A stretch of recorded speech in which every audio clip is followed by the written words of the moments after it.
Hello, everybody, and welcome to today's reading through the Bible in 365. Today we are going to be focusing on Ecclesiastes chapter 4, 5, and 6, and then 2 Corinthians chapter 12. And I apologize in advance for any loud snorting. I am dog sitting, and he is a snorter. Um, but let's jump on into this. Ecclesiastes chapter 4. Again, I looked and saw all the oppression that was taking place under the sun. I saw the tears of the oppressed, and they had no comforter. Power was on the side of their oppressors. Oh, the dog. Hold on. All right, sorry about that, guys. He got all excited and came up to see me.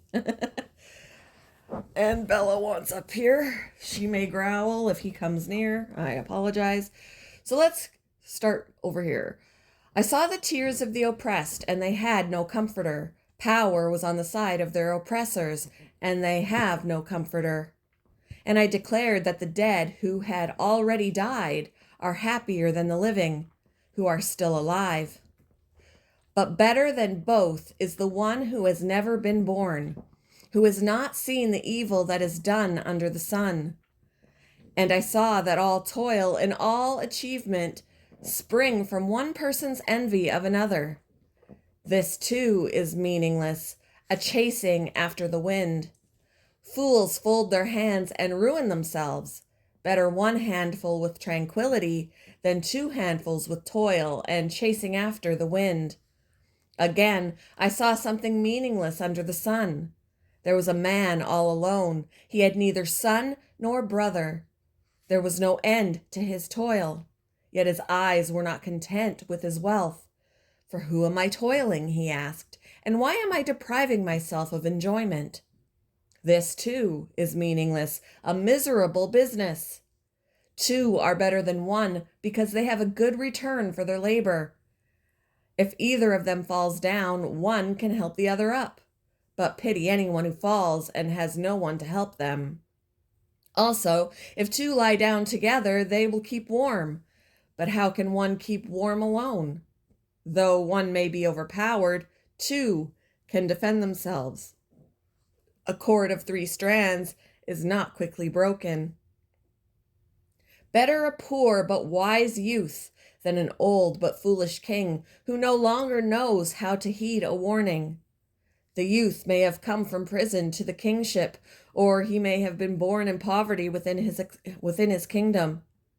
I saw that all who lived and walked under the sun followed the youth, the king's successor. There was no end to all the people who were before him, but those who came later were not pleased with the successor. This too is meaningless, a chasing after the wind. Chapter 5. Guard your steps when you go to the house of God. Go near to listen rather than to offer the sacrifice of fools who do not know that they do wrong. Do not be quick with your mouth. Do not be hasty in your heart to utter anything before God. God is in God is in heaven and you are on earth, so let your words be few. A dream comes when there are many cares, and many words mark the speech of a fool. When you make a vow to God, do not delay to fulfill it. He has no pleasure in fools. Fulfill your vow. It is better not to make a vow than to make one and not fulfill it. Do not let your mouth lead you into sin, and do not protest to the temple messenger. My vow was a mistake. Why should God be angry at what you say and destroy the work of your hands? Much dreaming and many words are meaningless. Therefore, fear God. If you see the poor oppressed in a district and justice and rights denied, do not be surprised at such things, for one official is eyed by a higher one, and over them both are others higher still. The increase from the land is taken by all. The king himself profits from the fields. Whoever loves money never has enough. Whoever loves wealth is never satisfied with their income. This too is meaningless. As goods increase, so do those who consume them. And what benefit are they to the owners except to feast their eyes on them? The sleep of a laborer is sweet, whether they eat little or much. But as for the rich, their abundance permits them no sleep. I have seen a grievous evil under the sun, wealth hoarded to the harm of its owners, or wealth lost through some misfortune, so that when they have children, there is nothing left for them to inherit. Everyone comes naked from their mother's womb, and as everyone comes, so they depart. They take nothing from their toil that they can carry in their hands. This, too, is a grievous evil. As everyone comes, so they depart, and what do they gain, since they toil for the wind? All their days they eat in darkness, with great frustration, affliction, and anger. This is what I have observed to be good.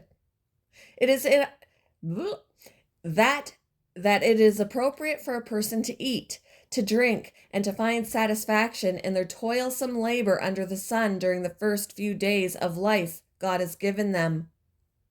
For this is their lot. Moreover, when God gives someone wealth and possessions and the ability to enjoy them, to accept their lot and be happy in their toil, this is a gift of God. They seldom reflect on the days of their life because God keeps them occupied with gladness of heart. I have seen another evil under the sun, and it weighs heavily on mankind. God gives some people wealth, possessions, and honor, so that they lack nothing their hearts desire. But God does not grant them the ability to enjoy them, and strangers enjoy them instead. This is meaningless, a grievous evil. Oh, sorry, this is chapter 6. Chapter 6 started. A man may have 100 children and live many years, yet no matter how long he lives, if he cannot enjoy his prosperity and does not receive proper burial, I say that a stillborn child is better off than he.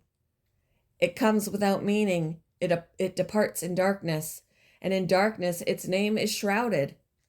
Though it never saw the sun or knew anything, it has more rest than does that man. Even if he lives 1,000 years twice over, but fails to enjoy his prosperity, do not all go to the same place? Everyone's toil is for their mouth, yet their appetite is never satisfied. What advantage have the wise over fools? What do the poor gain by knowing how to conduct themselves before others? Better what the eye sees than the roving of the appetite. This, too, is meaningless, a chasing after the wind. Whatever exists has already been named, and what humanity is has been known. No one can contend with someone who is stronger. The more the words, the less the meaning, and how does that profit anyone? For who knows what is good for a person in life during the few and meaningless days they pass through like a shadow? Who can tell them what will happen under the sun after they are gone? 2 Corinthians chapter 12. I must go on boasting. Although there is nothing to be gained, I will go on to visions and revelations from the Lord. I know a man in Christ who 14 years ago was caught up to the third heaven. Whether it was in the body or out of the body, I do not know.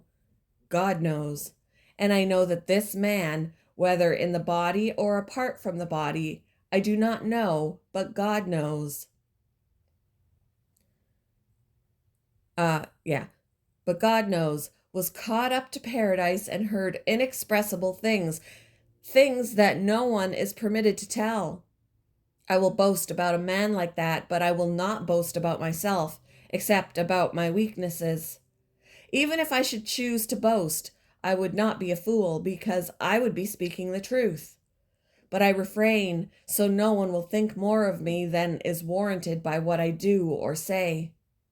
Or because of these surpassingly great revelations. Therefore, in order to keep me from becoming conceited, I was given a thorn in my flesh, a messenger of Satan to torment me. 3 times I pleaded with the Lord to take it away from me. But he said to me, My grace is sufficient for you, for my power is made perfect in weakness.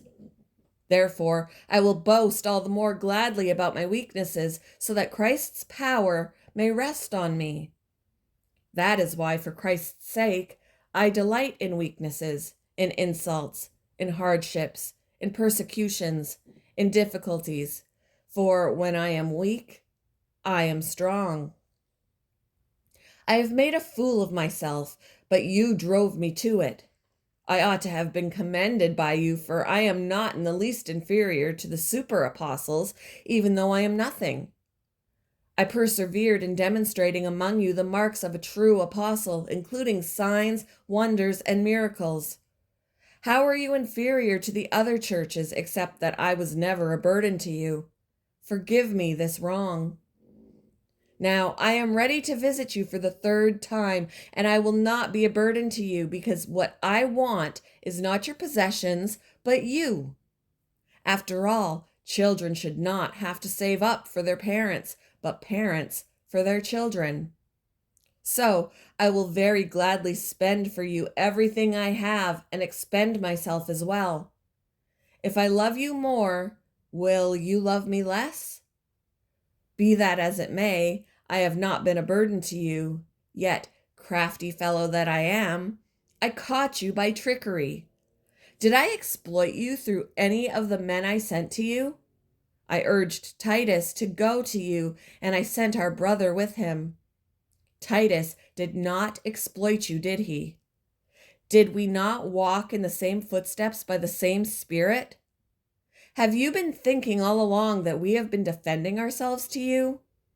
We have been speaking in the sight of God as those in Christ, and everything we do, dear friends, is for your strengthening.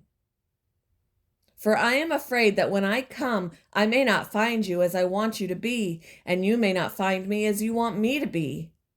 I fear that there may be discord, jealousy, fits of rage, selfish ambition, slander, gossip, arrogance, and disorder. I am afraid that when I come again, my God will humble me before you, and I will be grieved over many who have sinned earlier and have not repented of the impurity, sexual sin, and debauchery in which they have indulged. It's either debauchery or debauchery.